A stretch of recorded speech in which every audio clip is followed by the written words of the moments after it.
బ్రహ్మాండంగా అభివృద్ధిలో సాధనగా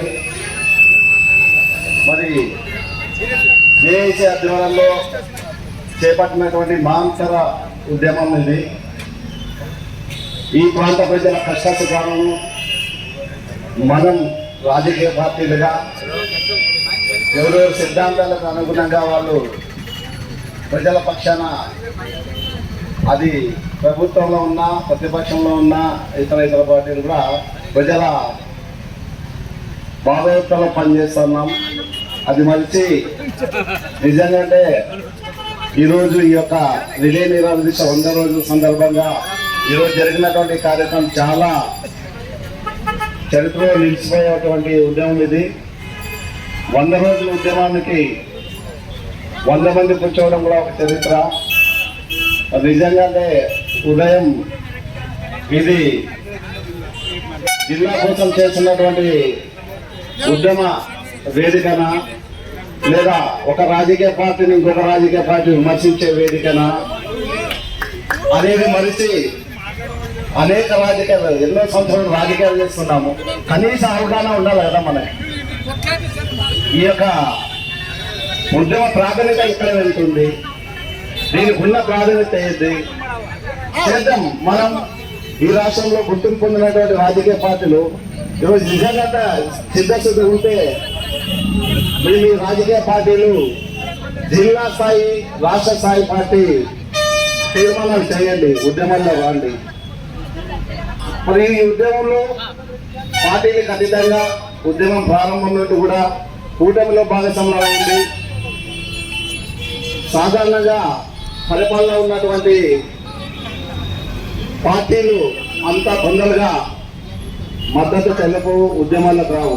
అయినా కూటమిలో భాగస్వాములై మరి బీజేపీ పార్టీ వాళ్ళు బీజేపీ అయినా మేము కమ్యూనిస్ట్ అయినా వాళ్ళు ప్రజల పక్షాన ఉన్నారనేది వాళ్ళ ఉద్యమంలో భాగస్వాములు అవుతున్నటువంటి వేదిక మనకు కనిపిస్తూ ఉంది. కానీ అటువంటిప్పుడు మంచి చేసిన మంచి అని చెప్తాం మనం. ఇది రాజకీయ వేదిక కాదు కదా. రాజకీయ వేదిక మీ సొంత కార్యక్రమాల్లోనా, మీ సొంత ప్రోగ్రాంలోనా ఇంకో రాజకీయ పార్టీని ఇంకో రాజకీయ పార్టీని విమర్శించండి. రండి, మీ విమర్శ ఏముందో ఆ విమర్శనే ఉద్యమ రూపంలో తీసుకురండి. మీ పార్టీ కార్యకర్తలు ఉద్యమ భాగస్వాములు చేయండి. ఈరోజు జిల్లా ఎట్లా సాధించమండి? కంది తుడుపుగా వచ్చి శిబిరం దగ్గర వచ్చి సాగిభావం తెలియదు చేతులు నొక్కుపోయేది కాదు. మీకు చిత్తశుద్ధి ఉంటే తీర్మానాలు చేయండి. రోజు 100 రోజులు అంటే ఎన్ని ఇబ్బందులు పడతా ఉంది తెలిసిన. రోజుకు ఉద్యమాల్లో కూర్చోవాలంటే దీని ఆర్థికంతో కూడుకున్న జనం కావాలి. దీనికి చాలా ప్రాధాన్యత ఉంది. రోజు కూర్చోవాలని చేసే వాళ్ళు ఎన్ని తాపత్రయపడుతున్నారు. అటువైపు కదండి ఈరోజు మీ కార్యక్రమం అయితే తండోపతండవులుగా వందల వేల మందిగా కార్యక్రమాలు తీసుకెళ్తారు కదా. రోజుకి మీకున్న మీ ప్రతి వార్డులో మీ కార్యకర్తలు ఉన్నారు.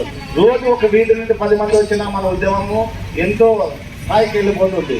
ఈ పాటికి 100 రోజులకు అందరూ మన జిల్లా కట్టుబడి ఉద్యమంలో భాగస్వాములు అయితే ఖచ్చితంగా ఈరోజు ప్రభుత్వం తలదించి ఈరోజు ఉద్యమాన్ని గౌరవించి జిల్లాను ప్రకటించేది.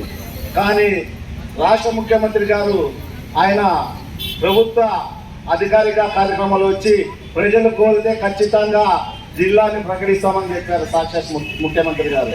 ఇది ప్రజల కోరికనే, ప్రజల సెంటిమెంట్ గానే. మీ కూటమి భాగస్వాములైనటువంటి పార్టీలో ఉన్న వాళ్ళు కూడా ఈ ఉద్యమాల్లో ఉన్నారని చెప్పి రాష్ట్ర ముఖ్యమంత్రి గారు గమనించాలి. మీరు మీ అబ్బాయి ఈ ప్రాంత ప్రజల కష్టాలు తెలుసుకున్నారు, ప్రత్యక్షంగా చూసినారు. కాబట్టి ఖచ్చితంగా మా జిల్లాను, మా ఆదోనిని జిల్లాగా ప్రకటించి మా పశ్చిమ ప్రాంత ప్రజల కష్టాలను దూరం చేస్తారని చెప్పి ఆశిస్తూ ఈ వేదిక సాక్షిగా ఆదోనిలో ఉన్నటువంటి అన్ని రాజకీయ పార్టీల ఏ రాజకీయ పార్టీ అయినా కానీ మన కమ్యూనిస్ట్ పార్టీగా నేను ఒకటే చెప్తున్నా, నెక్స్ట్ ఈ యొక్క శిబిరంలో వ్యక్తిగత రాజకీయ విమర్శలు చేసే వాళ్ళకి మైకే ఇవ్వము, ఈ వేదిక కూడా రావద్దని నేను కూడా చెప్పేస్తున్నాను.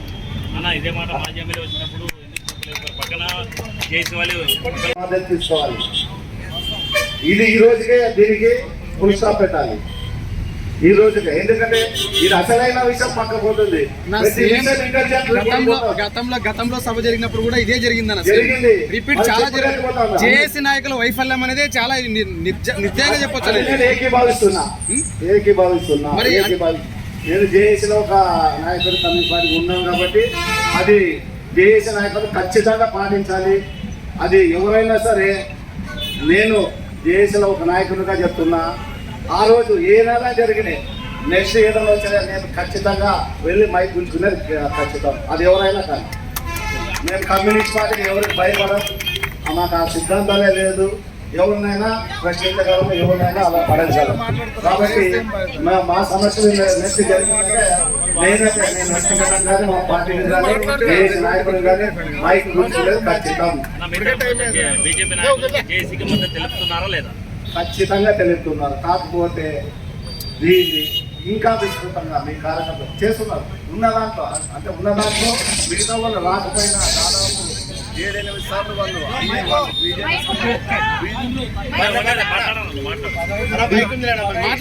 బీజేపీకి సంబంధించి వాళ్ళు నిజంగానే వచ్చింది ఉద్యమాల వాళ్ళ బీజేపీకి సంబంధించిన ఏవైతే అందరూ కూడా దాదాపు మహిళలు కూర్చున్నారని చెప్తారు కదా. మిగతా పార్టీలు కూడా అదే పాటిద్దాం. అందులో రోజు కూడా శిబిరంగా ఎవరో ఒకరు వస్తున్నారు, ఎవరో ఒకరు వస్తున్నారు. కాబట్టి ఆ రకంగా ఉద్యమం వైపు రండి. వ్యక్తిగత విమర్శ వద్దు. మన అందరి జెండా ఒకటే, ఆదరణ జిల్లాగా చూద్దాం. గత భవిష్యత్తు చూద్దాం. భవిష్యత్తు తగిన మన భావితరాలకు మంచి జీవితాన్ని ఇస్తాం. ఎంతవరకు మనం ఈ దరిద్రమైన జీవితాన్ని గడుపుతాం చెప్పండి.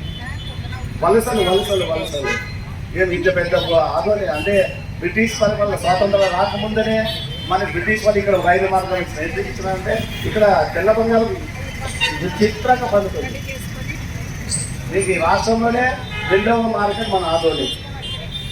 రైలు మార్గం వచ్చిందంటే ఈరోజు ఎక్స్పోర్ట్ అవుతుందండి. ఎక్స్పోర్ట్ అవుతుంది.